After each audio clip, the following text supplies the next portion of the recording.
Hello friends, എല്ലാവർക്കും ഓണാശംസകൾ. ഇന്ന് നമ്മൾ തയ്യാറാക്കാൻ പോകുന്നത് അമ്മിണി കുഴക്കട്ടയാണ്. ഇത് നമുക്ക് ബ്രേക്ക്ഫാസ്റ്റായിട്ടും വൈകിട്ട് ചായയുടെ കൂടെയൊക്കെ കഴിക്കാൻ പറ്റിയൊരു ഡിഷാണ്. അപ്പോൾ ഇതെങ്ങനെയാണ് തയ്യാറാക്കുന്നതെന്ന് നോക്കാം.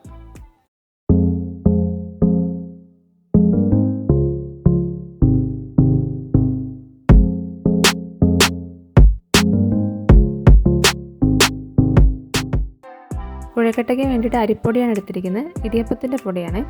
അപ്പോൾ നമ്മുടെ വീട്ടിലുള്ള ആളുകളുടെ അനുസരിച്ച് പൊടി എടുക്കുക.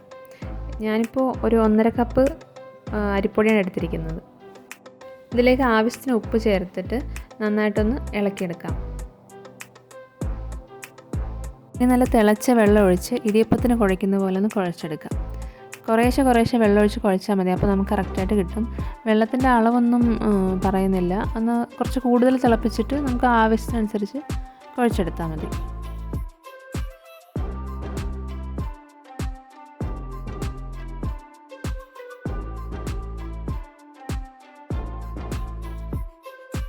ഇതാണ് ഇതിൻ്റെ പരുവം. ഇനി ഇതിലേക്ക് 1 സ്പൂൺ നെയ്യ് കൂടി ഇട്ട് കൊടുക്കാം. പിന്നെ ചൂടാറുമ്പോഴത്തേക്കും നമുക്ക് നന്നായിട്ടൊന്ന് കുഴച്ചെടുക്കണം.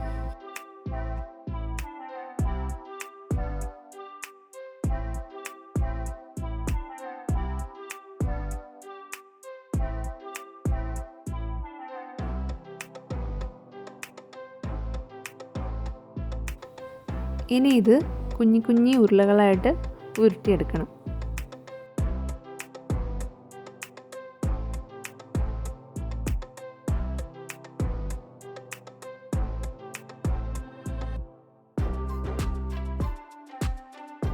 ഇതുപോലെ എല്ലാം കുഞ്ഞു ബോൾസ് ആക്കിയിട്ടുണ്ട്. ഇനി ഇത് ഇഡ്ഡലി കുട്ടകത്തിൽ വെച്ചൊന്ന് പുഴുങ്ങിയെടുക്കാം.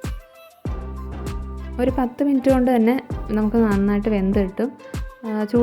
തിളച്ച വെള്ളത്തിലാണല്ലോ നമ്മൾ കുഴച്ചത്. അങ്ങനെ ഇതെല്ലാം വെന്തിട്ടുണ്ട്. ഇനി നമുക്ക് അമ്മിണി കുഴക്കട്ട എങ്ങനെ തയ്യാറാക്കുന്നതെന്ന് നോക്കാം. അതിന് വേണ്ടിയിട്ടൊരു പാൻ വെച്ചത് ചൂടാകുമ്പോഴത്തേക്ക് വെളിച്ചെണ്ണ ഒഴിച്ചു കൊടുത്തിട്ടുണ്ട്. ഇത് ചൂടാകുമ്പോൾ കടുക് ഇട്ട് കൊടുക്കാം. ഇനി ഇതിലേക്ക് 1 സ്പൂൺ ഉഴുന്നുപരിപ്പും 1 സ്പൂൺ കടലപ്പരിപ്പും ഇട്ടുക. എന്നിട്ട് ഇതിൻ്റെ കളർ മാറുന്നവരെ ഒന്ന് ഇളക്കി കൊടുക്കാം.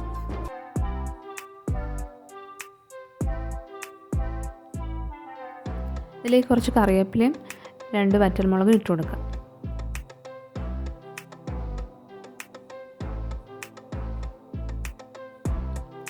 ഇനി ഇതിലേക്ക് ഒരു വലിയ സവാള അരിഞ്ഞത് ഇട്ട് കൊടുക്കുക.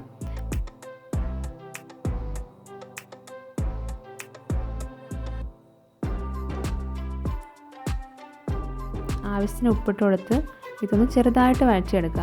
ഒരുപാട് വഴറ്റേണ്ട ആവശ്യമില്ല, ചെറുതായിട്ടൊന്ന് വഴണ്ടി കിട്ടിയാൽ മതി.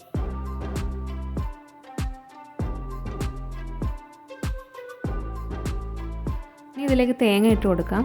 തേങ്ങ നമ്മുടെ ഇഷ്ടത്തിന് ചേർക്കാം. ഇപ്പം ഞാനൊരു 1 കപ്പ് തേങ്ങയാണ് ചേർത്തിരിക്കുന്നത്. ഇനി നന്നായിട്ടൊന്ന് ഇളക്കി കൊടുക്കാം. ഈ തേങ്ങ ഒന്ന് ചൂടായി വരുന്നവരെ ഒന്ന് ഇളക്കിയാൽ മതി.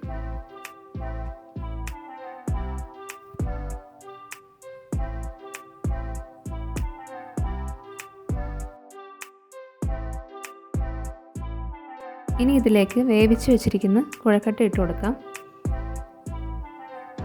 എന്നിട്ട് നന്നായിട്ടൊന്ന് ഇളക്കിയെടുക്കാം. ആ തേങ്ങയും ആ പരിപ്പും എല്ലാം നന്നായിട്ട് ഇതിനകത്തെല്ലാം ഇങ്ങനെ കോട്ടായി വരണം. കുറച്ച് സമയം എടുത്ത് തന്നെ നന്നായിട്ടൊന്ന് ഇളക്കിയെടുക്കുക. ഈ കുഴക്കട്ട ഈ മിക്സിൻ്റെ കൂടെ കഴിക്കുമ്പോഴാണ് നല്ല ടേസ്റ്റ്. അപ്പോൾ ഇത്രയേ ഉള്ളൂ, നമ്മുടെ അമ്മിണി കുഴക്കട്ട റെഡി ആയിട്ടുണ്ട്. അപ്പോൾ എല്ലാവർക്കും ഈ റെസിപ്പി ഇഷ്ടപ്പെട്ടു എന്ന് വിചാരിക്കുന്നു. അപ്പോൾ നിങ്ങളുടെ അഭിപ്രായങ്ങളൊക്കെ കമൻറ്റ് സെക്ഷനിൽ പറയണം. പിന്നെ നമ്മുടെ ചാനലിലെ വീഡിയോസൊക്കെ ഇഷ്ടപ്പെടുന്നുണ്ടെങ്കിൽ ഒന്ന് സപ്പോർട്ട് ചെയ്യുക, ഒന്ന് സബ്സ്ക്രൈബ് ചെയ്യുക. അപ്പോൾ എല്ലാവർക്കും ഒരിക്കൽ കൂടി ഓണാശംസകൾ. നമുക്കിനി അടുത്ത വീഡിയോയിലൂടെ കാണാം. ബൈ.